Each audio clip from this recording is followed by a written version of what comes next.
Shalom everyone, I hope all is well. I got this message. I got it from this afternoon, you could say, and I had promised that I was gonna put this out. Like I was told that I need to put it out today. So I know it's 12 o'clock now, but we're gonna try and get this done quickly because I don't like to be disobedient. All right. So I got Genesis 6, verse 10 to 22.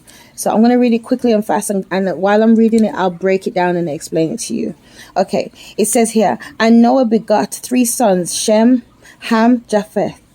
Now, the meaning of Shem, is literally to breathe.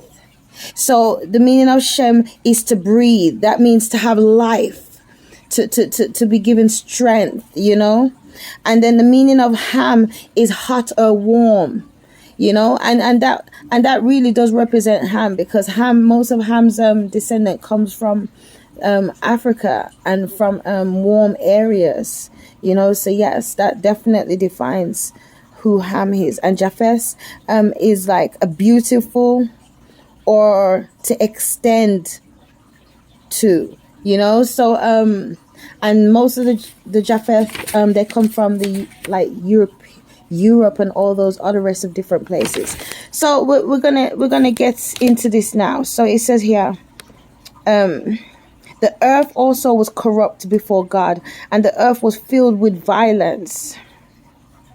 So God looked upon the earth, and indeed it was corrupt. For all flesh had corrupted their way on the earth. And God said to Noah, the end of the flesh has come before me.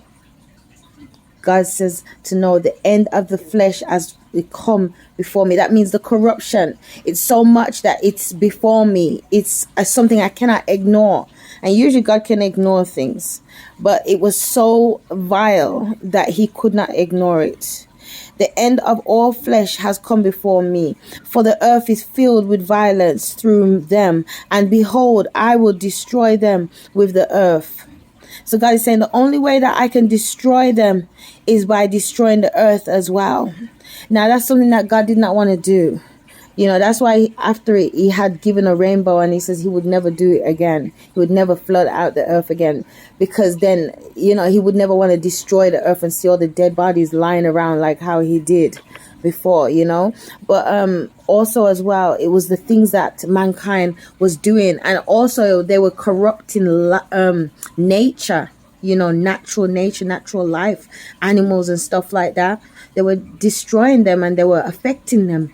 Because remember, it starts from the top, and we are top of the food chain.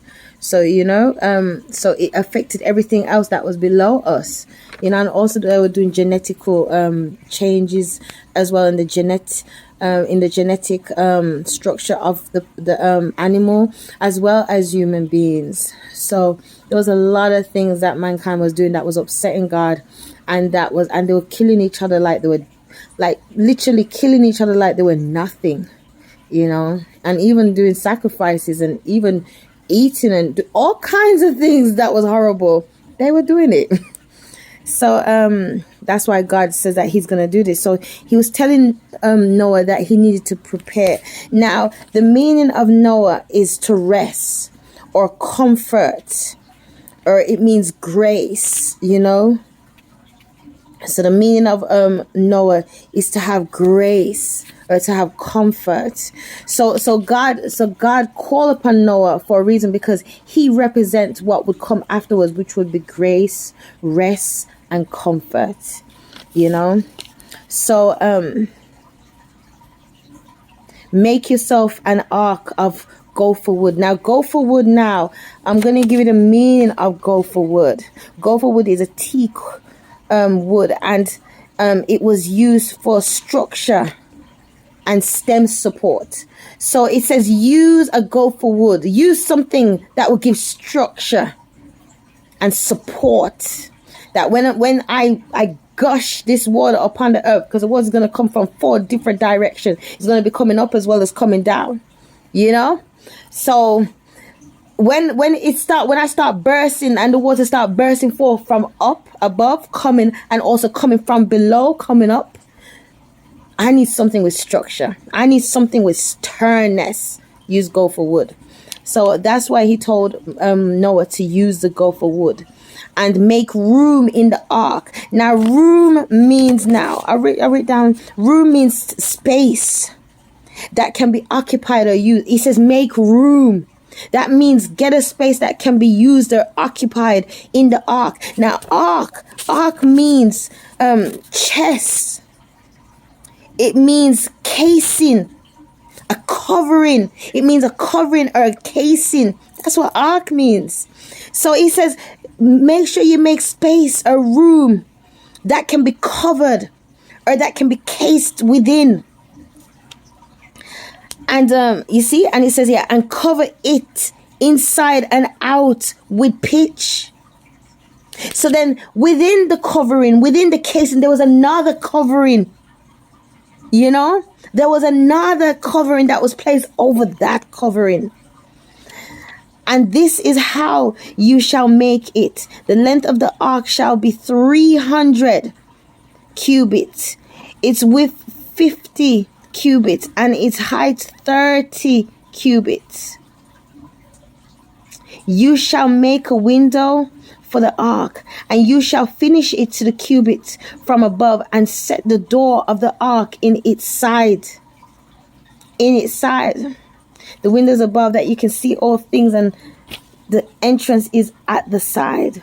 And you shall make it with lower, second, and third. That's three decks. What does 3 mean? 3 means to literally be in harmony.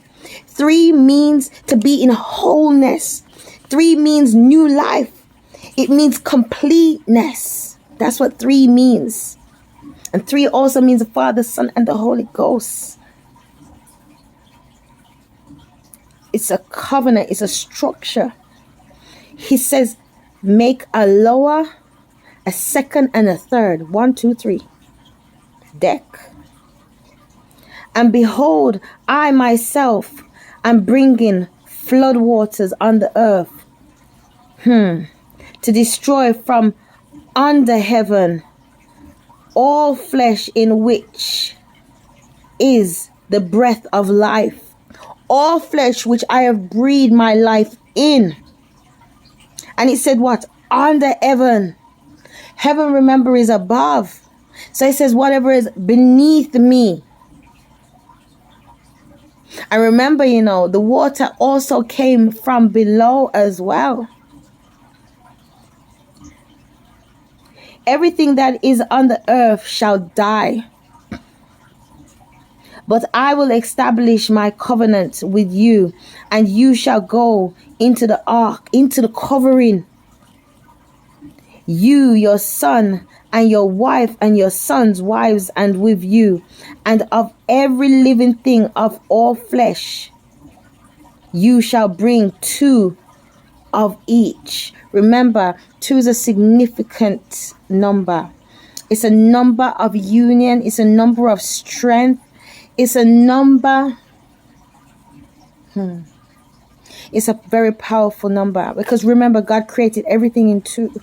So you remember the left eye, the right eye, 2. They have to work together for you to see. The left ear, the right ear, they have to work together. If one, you can only hear at one, then it's not strong enough. So 2 is a number of unity. It's a number of strength. It's a number of working together. It's a number of being loving, being caring, being compassionate. It's a number of creation. It's a number of bringing things as one. That's what it is. So it says 2 of everything. Wow. 2 of everything and every sort into the ark, to keep them alive with you. And they shall be male and female, left and right, of the bird after their kind, of animals after their kind, and of every creeping thing of the earth after its kind. 2 of every kind will come to you to keep them, alive. And you shall take for yourself of all food that is eaten, and you shall gather it to yourself, and it shall be food for you and for them. Thus Noah did according to all that God commanded him. So he did. So God is showing what it was in the beginning, so shall it be in the end. What happened before, it shall also be coming up to be happening upon this earth. Now remember, the promise was that God says that he would never give us rain again. He would never give us rain that would leave stinges and bodies and everything. So next time God says he's coming with fire. So God is just letting us know what is going on here and what is happening, and how and that we must prepare ourselves. The same way he says to Noah, you need to prepare yourself. You need to prepare your ark. God gave him the covenant. He gave him the structure. He gave him the instruction. Then it was for him to carry it out by doing it. And remember, it said that it took Noah 120 years. 120 years to do that, because it was 120 years he was telling the people that God is going to be coming soon, and they need to change their ways and this, and that God is going to be flooding out the place and doing this, and they need to get themselves together. Not coming soon, but he's going to be flooding out the place. So they need to get themselves together, and if they want to, they can come into the ark. So it's the same thing with a lot of God's children right now. God is saying, I've given you instructions. I've given you things. Now it's time for you to get on to doing it. Because something is coming. Something is coming. It's going to be something that not a lot of mankind is going to be prepared for. It's not going to be something that they're going to notice or see. The same way as how they in those days did not notice and see until it was too late.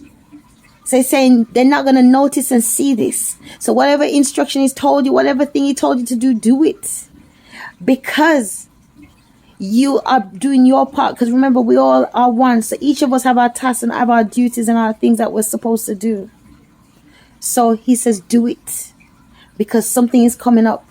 And if you do what you're supposed to do, then everyone do what they're supposed to do, then it all comes as one, as how it should. The same way as how he says, collect 2 of everything. Remember, 2 represents unity. It represents completeness. It represents coming as one. It represents creativity, love, and grace. It represents all of these things. So God is saying right now to us, so it was in the beginning, so shall it be in the end. Same way Noah had his instructions, the same way you know that you have your instruction. You know that you was told what you need to do. And I'm not telling a lie, it's not easy. But you have to just press along. Press on same way. When you feel tired, when you feel weary, and you feel like, whoo, this is too much, take a time out. Take a time out.